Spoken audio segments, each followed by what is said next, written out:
So the impact of the center has changed over time. I was not here in 1993, I started in 2000. I suspect the biggest immediate impact was students knew where they could go to find each other and find an advocate and the director. 2008, one of the first things that came out was students coming in to say, oh my gosh, there is a person of color who's working here. Because historically, when you've looked at who is who's in charge of LGBT resource centers, who's running them, who across the country, regardless of us being the first in 1993 to have a center here at UCR and in California, when you look across the nation, where are the people of color? Who's missing from this demographic? Who's doing this work? So I know that in 2008, that was one of the first things, like I didn't recognize my presence being here made such an impact on students because all of a sudden I had folks coming in and they're like, oh my gosh, I feel like I see a representation of myself. Okay, I feel like I can come out now. Okay, I see you, and you see me. So it was just one of those moments.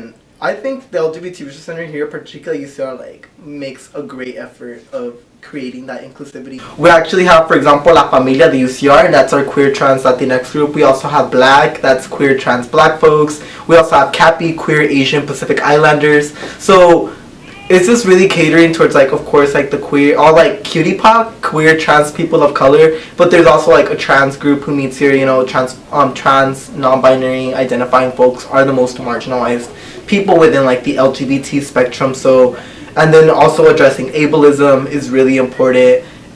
I started here as a transfer student this year, and ever since then I've struggled with my identity and I've struggled to find community. And one day Nancy Tubbs showed up to my class and we were able to talk about our sexuality and gender publicly in the class, and she just provided a space for me to be more comfortable with who I am, being queer. And ever since then I've just been a lot more comfortable. I've been learning, because this is all a learning experience, telling my siblings and my parents who are Latino, so they're a little more traditional, and had it not been for the center, I wouldn't have a place to be comfortable and feel understood.